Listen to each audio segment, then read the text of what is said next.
आज class 12th का Hindi medium में बायोलॉजी का लेक्चर सीरीज स्टार्ट हो रहा है। पहले चैप्टर से स्टार्ट हो रहा है और ये कंटिन्यू चलेगा। पूरा सिलेबस अपलोड किया जाएगा इस चैनल पर। तो आइए देखते हैं पहला चैप्टर बायो का हिंदी मीडियम में। पहले चैप्टर का नाम है जीवों में जन्म और यह पूरा एनसीईआरटी पैटर्न पे पढ़ाया जाएगा, एकदम हूबहू एनसीईआरटी पैटर्न। तो जीवों में जन्म में जो पहली टॉपिक है एनसीईआरटी पैटर्न से वो है जीवन अवधि। जीवन अवधि। अब हम सोचते हैं कि जीवन अवधि क्या है। जीवन अवधि का मतलब होता है कि जन्म से लेकर प्राकृतिक मृत्यु के बीच के समय को जीवन अवधि कहते हैं। यानी अगर आज कोई जीव जन्मता है, आज जीव जन्म लेता है और कुछ दिनों बाद या वर्षों बाद वह मर जाता है,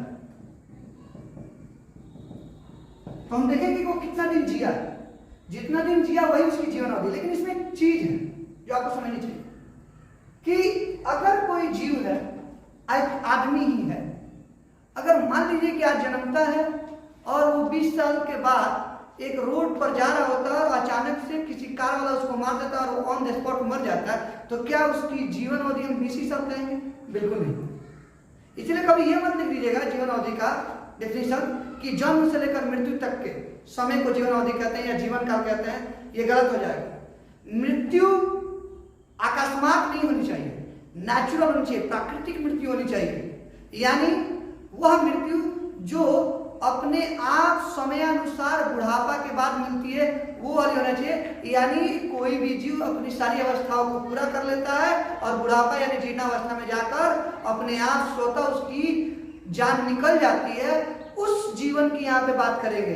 अगर कोई एक्सीडेंट में मर गया उस जीवन की हम बात नहीं करेंगे, उस मृत्यु की बात नहीं करेंगे कि एक्सीडेंट में मर गया, 15 साल में एक्सीडेंट हुआ मर गया तो उसकी जीवन अवधि 15 साल की, ऐसा नहीं कहते। बल्कि जीवन अवधि का अर्थ होता है जन्म से लेकर प्राकृतिक मृत्यु के बीच के समय को जीवन अवधि कहते हैं। यानी बच्चों देखिए मेरा डिफिनेशन है, मैंने वर्ड डाला प्राकृतिक मृत्यु। प्राकृतिक मृत्यु का मतलब होता है जो समय अनुसार स्वतः बुढ़ापे के बाद मिलती है, सारी अवस्थाओं को पूरा कर लेने के बाद मिलती है, उसको कहते हैं प्राकृतिक मृत्यु। इसलिए जब भी जीवन अवधि का डेफिनेशन लिखे तो जन्म से लेकर प्राकृतिक मृत्यु के बीच के समय को जीवन अवधि कहते हैं। अब अगला क्वेश्चन ये है कि क्या अलग अलग जीवों की जो जीवन अवधि है वो उसके आकार और आकृति पर निर्भर करती है कि उसकी संरचना, जैसे मान लीजिए कोई छोटा जीव है दूसरा छोटा जीव है, तो क्या दोनों एक ही तरह की जीवन अवधि, दोनों 15 साल ही जिएंगे? उनकी आकृति एक जैसी, आकार एक जैसी है, तो क्या एक ही तरह का जीवन अवधि होगा? ऐसा नहीं है। बल्कि ऐसा है कि जीवन अवधि का आकार आकृति से कोई लेना देना नहीं है। आप कौवा को देख लीजिए और तोता को देख लीजिए, दोनों देखने में लगभग एक जैसे लगते हैं। कौवा और तोता देखने में लगभग एक जैसे लगते हैं, संरचना एक जैसी है, लेकिन इनकी जीवन अवधि देखिए। इनकी कौवा जीता है 15 साल और तोता की जीवन अवधि 140 साल, जबकि संरचना आकार आकृति देखने की एक जैसी होती है, देखने में एक जैसे लगते हैं, फिर भी इनकी अपने जीवन अवधि में काफी ज्यादा डिफरेंस है, काफी ज्यादा अंतर। इससे पता चलता है कि जीवन अवधि आकार और आकृति पर निर्भर नहीं करती, जिसका एग्जाम्पल है कौवा और तोता की जीवन अवधि। अब चलिए हम लोग बात करते हैं कि जन्म क्या होता है। जन्म क्या होता है? जन्म क्या है? देखिए सबसे पहले एक बात याद रखिएगा कि अगर कोई जीव जन्म दे रहा है किसी नए जीव को, तो उसकी प्रजाति वही होगी जो उस जीव की थी। अगर कुत्ता ने कुतिया से संबंध बनाया और कुतिया बच्चे को जन्म दे रही है तो आदमी को जन्म नहीं देगी, किसी कुत्ता या कुतिया को ही जन्म देगी। उसी तरह से आदमी में जो महिला वर्ग है अगर किसी को जन्म दे रही है तो कहीं ना कहीं जो होगा वो मानव प्रजाति का ही होगा। यानी जन्म में सबसे इंपॉर्टेंट चीज ये है कि जन्म में जब हम नई संतति को जन्म देते हैं तो वह संतति उसी प्रजाति की होती है जिसने उसको जन्म दिया है। और जन्म हमारे शरीर में एक जैविक प्रक्रिया है। एक नॉर्मल जीव के अंदर जो प्रक्रिया होती है उसी तरह की जैविक प्रक्रिया है जन्म। तो जन्म क्या है? जन्म किसी जीवों में होने वाली एक जैविक प्रक्रिया है जिससे कोई जीव अपनी जैसी नई संतति को, ये अपनी जैसी लिखना बहुत जरूरी है। अपनी जैसी नई संतति, लिखना बहुत जरूरी है, संतति मतलब बच्चा, अपनी जैसी नई संतति लिखना बहुत जरूरी है। अगर आपने सिर्फ ये लिख दिया कि जनन एक ऐसी जैविक प्रक्रिया है जिसमें कोई जीव नई संतति को जन्म देता है, तो टीचर आपका डेफिनेशन काट भी सकता है, क्योंकि इसमें ये क्लियर नहीं है आपके डेफिनेशन में कि वो संतति कैसी है, क्या उसके जैसी है या कुत्ता ने आदमी को जन्म दे दिया है, ऐसा भी वो सोच सकता है। इसलिए आपको लिखना पड़ेगा अपनी जैसी या उसी प्रजाति की। यानी जनन क्या है? जनन एक ऐसी जैविक प्रक्रिया है जिसमें कोई जीव अपनी जैसी या अपनी प्रजाति के नई संतति को जन्म देता है, उसे हम जनन कहते हैं। और कोई भी डिफिनेशन आपको लिखना होगा तो हमारी बात जो आप सुन रहे हैं उसमें से आप डिफिनेशन लिख लीजिएगा, अगर हम बोर्ड पे डिफिनेशन नहीं लिख रहे हैं। आइए देखते हैं कि आखिर जनन का उद्देश्य क्या है, जनन हम किस लिए जरूरी है हम जीवों में। तो देखिए, अगर मान लीजिए कि अगर पूरी दुनिया में मानव का एग्जाम्पल, पूरी दुनिया में मानव को दिया कि 60-70 साल तक आप में से कोई आज से बच्चा पैदा नहीं करेगा, तो क्या होगा? 70 साल बाद अगर कोई जिएगा तो बुढ़ापा पे चला गया होगा, और कोई लड़की अगर जी रही होगी तो वो 70 साल की हो जाएगी। अगर जो कल का जन्म ली है तो किसी भी लड़की का अपना जन्म देने की क्षमता 50 साल तक रहती है, यानी उसके बाद अगर जी भी रही होगी तो वो जन्म नहीं दे सकती है, और जो पीछे वाले तो मर गए होंगे, और जो बचे होंगे वो नई संतति को जन्म देने के लायक नहीं होंगे।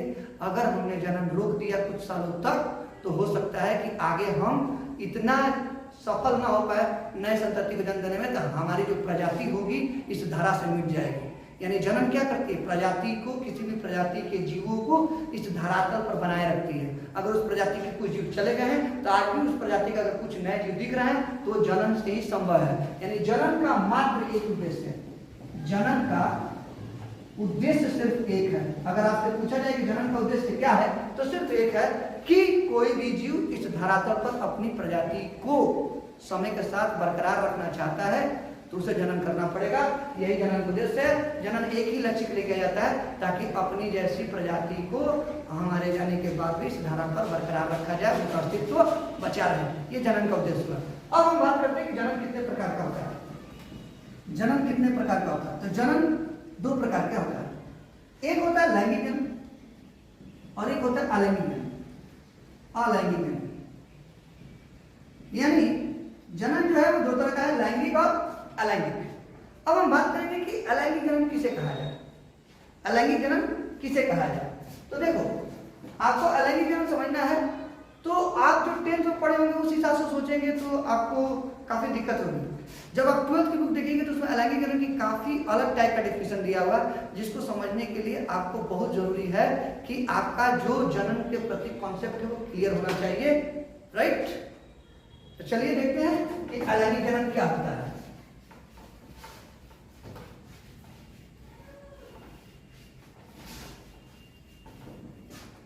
अलैंगिक जनन,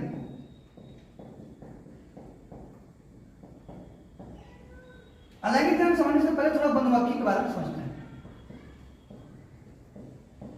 जो मादा मधुमक्खी है, पहले तो मादा मधुमक्खी छत्ते में बहुत ज्यादा होती है, लेकिन उसमें बच्चा पैदा करने का अधिकार किसी एक को होता है, और जिसको होता है उसे रानी मधुमक्खी कहते हैं। बाकी जो मादा मधुमक्खियां हैं वो बच्चा पैदा नहीं करती, उन्हें तो संभोग करने का भी अनुमति नहीं है, उन्हें सिर्फ छत्ते का रख रखाव करना है। यानी मधुमक्खी में दो तरह के आपको मिलेंगे, एक नर एक मादा, और मादा में भी आपको दो तरह के मिल जाएंगे। एक जो कभी संबंध नहीं बनाएगी, इनकी जनसंख्या काफी ज्यादा होती है, इन्हें हम कार्यकर्ता मधुमक्खी कहते हैं, कार्यकर्ता मधुमक्खी। और एक जो संबंध बनाएगी, और एक छत्ता में ऐसी मधुमक्खी सिर्फ एक ही होती है जो संबंध बना सकती है और नई संतति को जन्म दे सकती है, वैसी मादा मधुमक्खी को हम लोग रानी मधुमक्खी कहते हैं। यानी कार्यकर्ता भी एक मादा मधुमक्खी है। कार्यकर्ता मधुमक्खी का क्या काम है? कार्यकर्ता मधुमक्खी एक मादा मधुमक्खी वो जीवन में संभोग और संबंध नहीं बनाएगी, जन्म संबंधी क्रिया नहीं करेगी, तो उसका जन्म किससे होगा? वो छत्ते का रख रखाव करती है, वो जूस चूस के लाती है, छत्ते में रस भरती है, मध बनाती है। अगर किसी ने छत्ते पर हमला कर दिया तो उनको दौड़ा के काटना, ये सारी काम कार्यकर्ता मधुमक्खी का है। यानी छत्ता से रिलेटेड जितना काम है वो कार्यकर्ता मधुमक्खी करती है। और नर मधुमक्खी जो है, नर और मादा मधुमक्खी में एक अंतर बता देता हूं। नर के पास अपना स्टिंग नहीं होता, डंक नहीं होता, नो स्टिंग, कोई भी डंक नहीं होता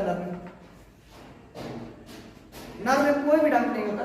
जबकि मादा मधुमक्खी में डंक होता है, चाहे वो कार्यकर्ता है या रानी में, उनमें डंक होता है।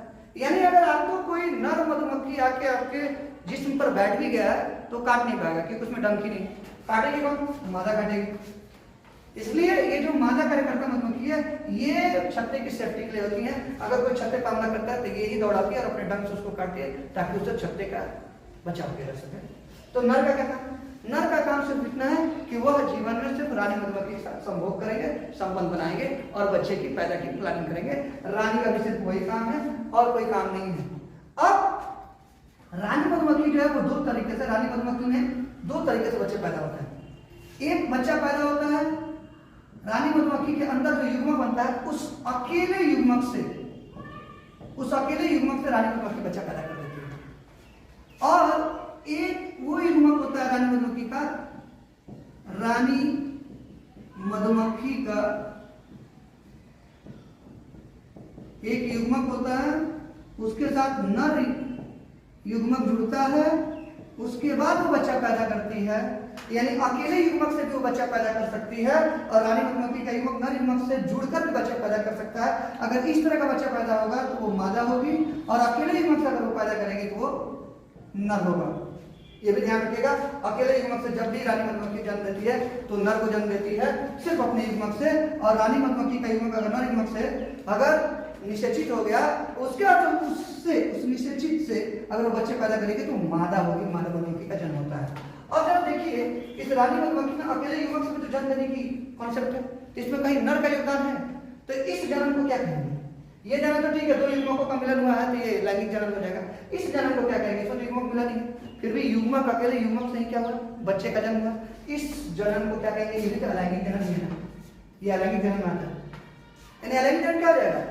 एक ऐसा जन्म जिसमें हम किसी नई संतति का जन्म युग्मक निर्माण के साथ भी कर सकते हैं, वो भी अकेले युग्मक से। यानी अलैंगिक जनन एक ऐसी जनन है जिसमें हम किसी संतति की उत्पत्ति अकेले युग्मक से भी कर सकते हैं, युग्मक निर्माण के साथ भी कर सकते हैं। यानी हमें युग्मक बनेगा, हम उस अकेले युग्मक से बच्चे को जन्म देंगे, ये भी अलैंगिक जनन होगा। या युग्मक की अनुपस्थिति में भी कर सकता है। अगर युग्मक नहीं बना, जैसे अमीबा देखिए, अमीबा का एग्जाम्पल, अमीबा में युग्मक नहीं बनता, अमीबा में युग्मक नहीं बनता, कोई युग्मक नहीं बनता, तो क्या करती है? अपने बॉडी को दो हिस्सों में बांट देती है और इससे दो अमीबा बन जाते हैं। इससे अमीबा का ये जनन देखिए, इसमें युग्मक का कोई कॉन्सेप्ट नहीं है, युग्मक है ही नहीं इसमें, फिर भी जनन हो रहा है। अकेले जनक से सिर्फ अपने आप के बॉडी को बांट कर उसने जन्म दे दिया, इसमें तो युग्मक नहीं है। इस जन्म को क्या कहेंगे? यहाँ युग्मक ही नहीं है, यहाँ अकेले युग्मक से बच्चा जन्म हुआ तो अलैंगिक बोला। जब युग्मक युग्मक से मिल जाता है तो लैंगिक बोलते हैं। यानी युग्मक संलयन से बच्चे की जन्म होगी तो लैंगिक जन्म में आ जाएगा, लेकिन अकेले युग्मक से बच्चे को जन्म देंगे तो अलैंगिक जन्म आ जाएगा। और बिना युग्मक की अनुपस्थिति में भी बच्चे को जन्म देंगे तो भी अलैंगिक जन्म आ जाएगा। यानी अलैंगिक जन्म में कितने तरह के पते होंगे? दो, अकेले युग्मक से भी, यानी युग्मक निर्माण के साथ अकेले युग्मक, हमने युग्मक निर्माण हो रहा है और हमने अकेले युग्मक से बच्चे को जन्म दिया है, संतति की उत्पत्ति की है। या युग्मक की अनुपस्थिति में, युग्मक की अनुपस्थिति में अगर संतति की उत्पत्ति होती है तो इन दोनों कॉन्सेप्ट को हम अलैंगिक जन्म कहते हैं। यह है अलैंगिक जन्म का डिफिनेशन। एक ऐसा जन्म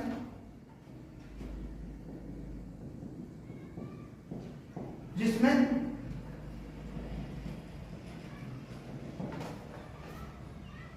युग्मक निर्माण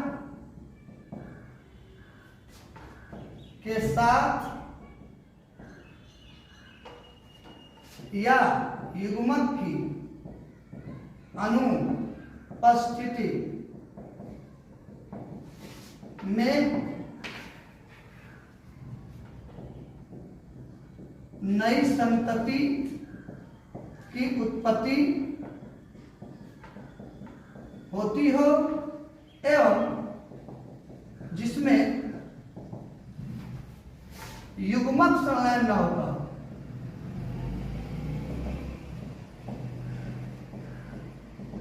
नहीं होता हो क्या कहलाता है? अलैंगिक जन्म कहलाता है।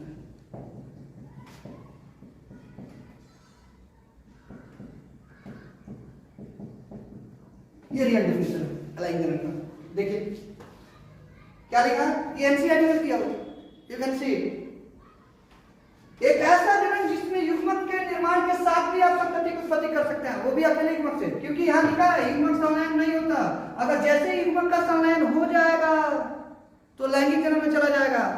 लेकिन अगर आपने युग्मक से ही बच्चा पैदा किया है लेकिन बिना युग्मक संलयन के अकेले युग्मक से पैदा किया है, यानी युग्मक निर्माण के साथ अपनी संतति की उत्पत्ति की है बिना युग्मक संलयन के, तो भी लैंगिक जन्म है। और युग्मक की अनुपस्थिति में, यानी एक ऐसा जीव जिसमें युग्मक बन ही नहीं रहा, युग्मक होता ही नहीं है, अगर युग्मक की अनुपस्थिति भी है फिर भी वो नहीं संतति जन्म देता जैसे कभी का, तो वो भी अलैंगिक जन्म है। इसीलिए एक ऐसा जन्म जिसमें युग्मक निर्माण के साथ या युग्मक की अनुपस्थिति में नई संतति की उत्पत्ति होती है तो एवं जिसमें युग्मक संलयन नहीं होता है उसे हम अलैंगिक जन्म कहते हैं। दिस इज द डेफिनेशन अलैंगिक जन्म। Now we are talking about लैंगिक जन्म। चलिए लैंगिक जन्म की बात करते हैं। लैंगिक जन्म किसे कहते हैं? लैंगिक जन्म किसे कहते हैं? जो लैंगिक जन्म है उसका एकदम सीधा साधा डेफिनेशन है। लैंगिक जन्म की सबसे पहली शर्त यही है कि इसमें नर युग्मक और मादा युग्मक का संलयन यानी मिलन होना बहुत जरूरी है। नर युग्मक और मादा युग्मक का जब संलयन और मिलन हो जाता है उसके बाद जो उससे नई संतति डेवलप होती है, नई संतति की उत्पत्ति होती है, जन्म होती है, उसे हम लैंगिक जन्म कहते हैं। यानी लैंगिक जन्म की केस ही है, शर्त ही है कि इसमें युग्मक का संलयन होना ही चाहिए, यानी एक ऐसा जन्म जिसमें युग्मक के संलयन के बाद नई संतति की या युग्मक के संलयन के फलस्वरूप नई संतति की उत्पत्ति होती है, उसे हम लैंगिक जन्म कहते हैं। अब जरा सोचिए उस मधुमक्खी का कॉन्सेप्ट सोचिए, मधुमक्खी में कौन कौन जनन है? क्या मधुमक्खी में लैंगिक जनन है? बिल्कुल है, क्योंकि मादा मधुमक्खी का युग्मक नर मधुमक्खी के युग्मक से जब एक दूसरे से संलयन कर लेते हैं तो उससे मादा मधुमक्खी का जन्म होता है, ये लैंगिक जन्म का उदाहरण हो गया। क्या मादा मधुमक्खी में अलैंगिक जन्म के चांसेस हैं? बिल्कुल है। मादा मधुमक्खी अपने अकेले युग्मक से भी बच्चे को जन्म देती है बिना युग्मक संलयन के, उस समय नर का जन्म होता है, तो वो एक अलैंगिक जनन का पार्ट है। अगर कोई पूछ दे कि मादा मधुमक्खी से जो नर की उत्पत्ति होती है वो कौन सा जनन है, तो अलैंगिक जनन है। Okay, thank you.